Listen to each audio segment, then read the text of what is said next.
In the name of Allah, the most beneficent and the most merciful. Assalamu alaikum students.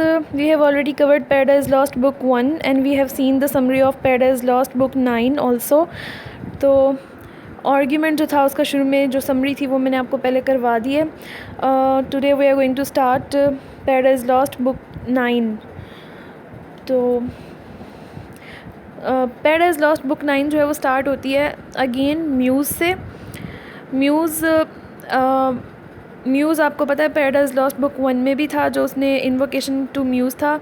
अब Milton जो है paradise Lost book 1 को start करते हुए कहता है कि अब मैं गॉड्स की और एंजल्स की और इंसान की कंपनी में बैठने की ज़्यादा बात नहीं करूँगा. गॉड्स की, एंजल्स की और मैन की, जो फर्स्ट मैन एडम थे, उनकी फ्रेंडली कंपनी, उनकी फ्रेंडली टॉक्स, उनकी फ्रेंडली कन्वर्सेशन की अब और बात नहीं करूँगा.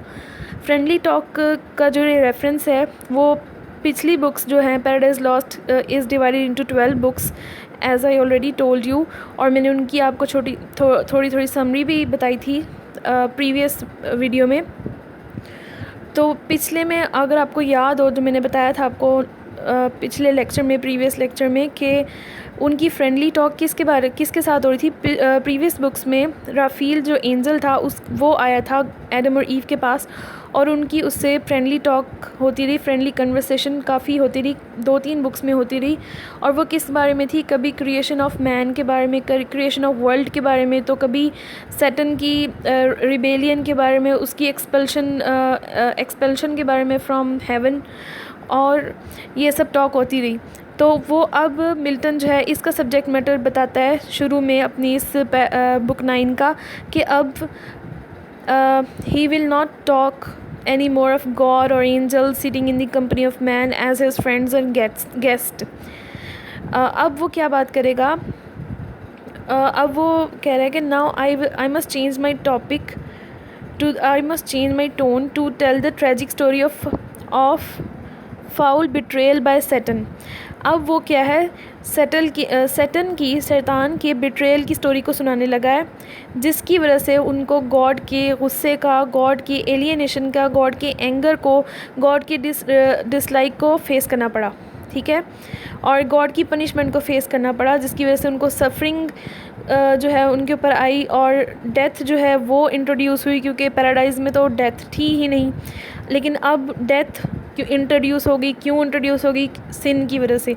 तो वो उसके बारे में बात करेगा. इस सैड टास्क को वो जो है वो इस सैड थीम को जो है वो डिस्कस करेगा इस पैराडाइज लॉस्ट बुक 9 में. और ये वो कहता है शुरू लाइंस में ये है कि वो कहता है कि ये थीम जो है ये लेस हीरोइक नहीं है पुरानी एपिक्स की थीम से. और फिर वो बात करता है डिफरेंट एपिक्स की जो बहुत ज़्यादा फेमस रिमार्केबल एपिक्स हैं हिस्ट्री की, जो कि होमर की एलियड है, जो कि एलियड जो है वही हेलेन ऑफ ट्रॉय की स्टोरी के बारे में है, ट्रोजन वॉर के बारे में है. उसका रेफरेंस देता है वो एनीड के बारे का रेफरेंस देता है, वो भी एक ग्रीक एपिक पोम है. और ओडिसी के बारे में बताता है जो ओडिसियस के एडवेंचर्स के ऊपर है.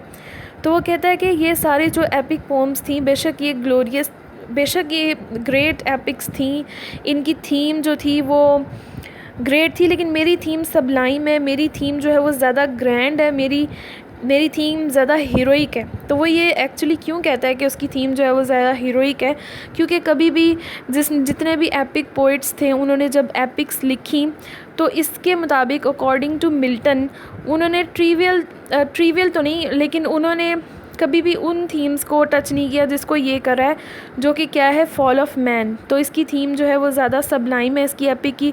और वो डिफरेंट इसलिए भी है क्योंकि उसने रियल हीरो को शो किया. जो रियलिटी में हीरो थे, वो एपिक हीरोज़ जो थे वो तो इमेजिनरी हीरोज़ थे, लेकिन इसने रियल हीरो की एपिक पोम जो है बनाई है. वो रियल हीरो कौन थे, एडम थे. एडम की मॉरल स्ट्रेंथ को शो किया है. तो कभी भी किसी ने किसी की मॉरल स्ट्रेंथ को शो नहीं किया, तो क्योंकि ये प्योरिटन पोइट था और इनके लिए रिलीजन जो है वो बहुत ज़्यादा इम्पॉर्टेंट है, इसलिए इसने ये थीम जो है वो ली है, जो कि पहले कभी भी किसी ने नहीं ली. ये पैराडाइज लॉस्ट बुक 1 में भी ये कहता है. फिर नेक्स्ट वो कहता है कि मैं अपनी सेलेस्टियल पैट्रनिस से जो है ना मदद लेना चाहता हूँ कि वो मुझे लैंग्वेज और ऐसा स्टाइल दे जो इस हीरोइक एक्शन को पूरा कर सके। सेलेस्टियल पैट्रनिस जो है ना, वो कहता है कि मुझे फेवर करती है, रात को भी मेरे ख्वाब में आती है और मुझे वर्सेस जो है ना डिक्टेट करती है मेरी स्लीप के अंदर, और मुझे इंस्पायर करती है कि मैं पोम लिखूं, ये एपिक पोम लिखूं बगैर कुछ सोचे समझे। मुझे ये जो मेरी म्यूज़ है, जो मेरी गॉडेस है, जो मेरी पैट्रनिस है, ये मुझे इंस्पायर करती है कि मैं पोम लिखूं। और वो फिर कहते हैं कि she has been inspiring me ever since I took up the great theme for my epic. जब से मैंने अपनी एपिक की ये थीम चूज़ की है, तब से ये जो पैटर्न है मेरी, ये मुझे इंस्पायर कर रही है। तो वो कह रहा है कि ये बहुत अरसे से मैंने ये एपिक, ज़ाहिर सी बात है 12 बुक्स उसने लिखी हैं, तो उसको लिखने में तो बहुत ज़्यादा टाइम लगा होगा। तो वो कह रहा है कि तब से ही ये मेरी पैटर्न जो है ना मुझे लिखने में हेल्प कर रही है। और जो है, क्योंकि मेरी जो थीम है वो कहते हैं ये ट्रेडिशनल सब्जेक्ट पे नहीं है।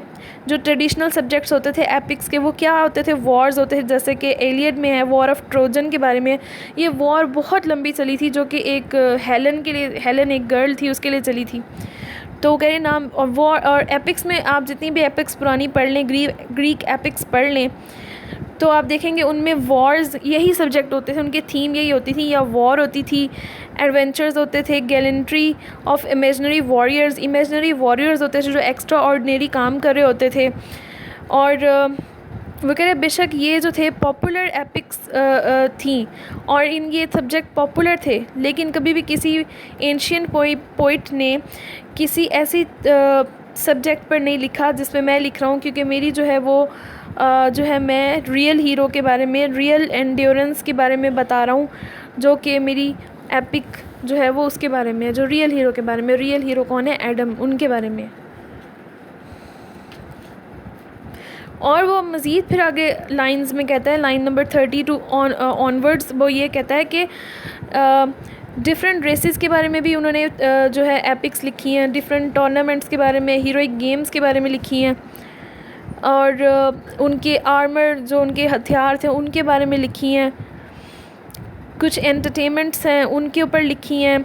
ये आर्टिफिशियल डिवाइसेस यूज़ किए हैं, और यानी कि सब कुछ आर्टिफिशियल था, सुपरफिशियल था, लेकिन रियल नहीं था। मैं जो लिख रहा हूँ वो नोबलर थीम है मेरी, ज़्यादा हाई थीम है, क्योंकि जो है वो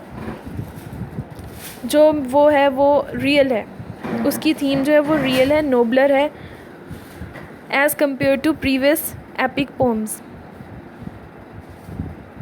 फिर वो ये कहता है कि शायद मैं लेट सेंचुरी में रहता हूँ, इस वजह से मेरी थीम जो है वो ज़रा डिफरेंट है।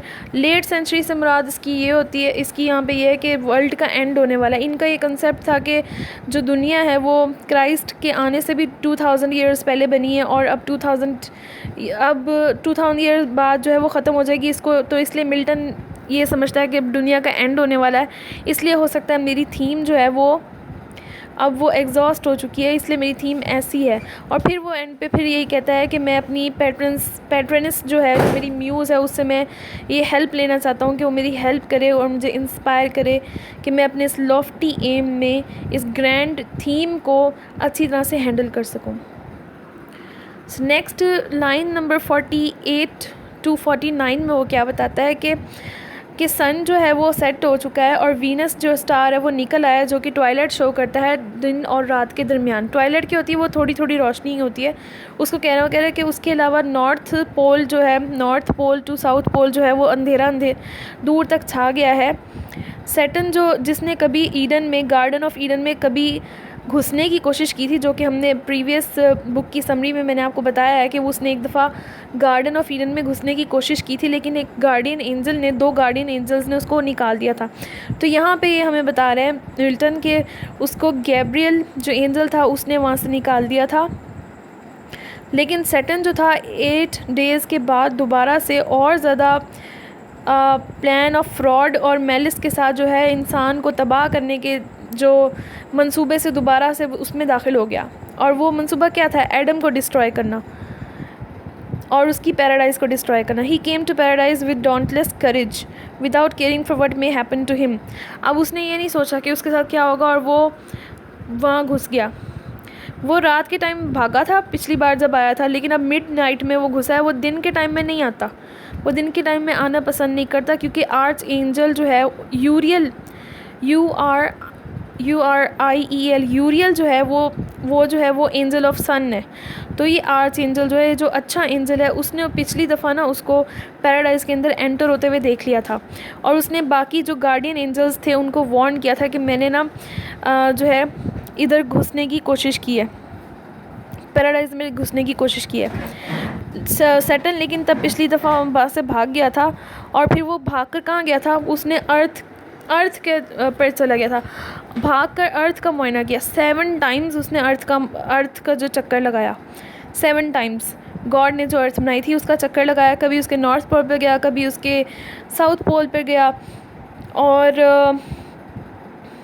वो इक्वेटर पे भी गया जिसको ख़त इस्तवा कहते हैं, वहाँ पर भी 3 दफ़ा गया और वहीं पे घूमता रहा। और 8th नाइट, 8वीं रात को वो जो था चुपके से पैराडाइज़ में अपनी बहुत ज़्यादा चालाकी की वजह से विदाउट ऑब्जर्वेशन घुस गया, किसी के कोई ऑब्ज़र्व नहीं कर सका और वहाँ से घुस गया। और उसने अपने घुसने की भी एक स्टोरी बताई हुई है कि वो किसी रिवर टिग्रस से, आई थिंक, हाँ, रिवर टिग्रस से, जो कि पैराडाइज़ में बहता था, बहुत नीचे तक जाता था, वहाँ से कहीं से रिवर्स में घुसा, फाउंटेन्स में से घुसता हुआ जो है वो वहाँ पर पहुँच गया छुपके छुपाते से, और एंजल्स को, गार्डियन एंजल्स को पता नहीं चला। फिर उसने वहाँ पे हर जगह मैन को सर्च किया, उसने इंसान को ढूंढने की कोशिश की, कभी किसी रिवर पे जाता तो कभी किसी रिवर पे जाता, कभी किसी साइड पे जाता ग्लोब पर तो कभी किसी साइड पे जाता, कभी साउथ में जाता तो कभी नॉर्थ में जाता। साउथ में वो एंटार्क्टिक तक गया, तो यहाँ पे ये बताया हुआ हमें। तो फिर वो पूरी दुनिया में घूमा, उसने बहुत क्लोजली हर क्रिएचर को ऑब्ज़र्व किया, और फिर उसने दुनिया में जाके हर क्रिएचर को, जो अल्लाह ताला ने क्रिएचर्स बनाए हुए थे, उनको ऑब्ज़र्व किया, और उसने फिर देखा कि मैं किस बीस्ट के अंदर जो है ना उसका भेस बदल के जाऊंगा तो मुझे कोई नोटिस नहीं करेगा। तो फिर उसने सोचा कि मुझे सरपेंट, स्नेक यानी कि सांप का जो शक्ल है ना, मुझे वो इख्तियार करके घुसना चाहिए चुपके से। वो अपने असली रूप में तो जा नहीं सकता था, तो उसने सोचा कि उसको लगा कि ये जो बीस्ट है, जो स्नेक है, वो फिट है उसके फ्रॉड के लिए। तो इसलिए वो क्या किया, उसने वो सरपेंट की बॉडी में एंटर हो गया ताकि वो अपनी विकेड स्कीम जो है वो छुपा सके शार्प एंजल्स से भी, क्योंकि उसको लगता है कि सरपेंट जो होता है वो बहुत ज़्यादा कनिंग होता है, बहुत ज़्यादा क्राफ्टी होता है। तो इस बीस्ट को जो है ना, ये बीस्ट जो है किसी को भी धोखा दे सकता है, सांप जो है, स्नेक जो है, क्योंकि वो बहुत ज़्यादा कनिंग होता है। तो फिर उसने सोचा कि मैं स्नेक बनकर ही जाऊंगा।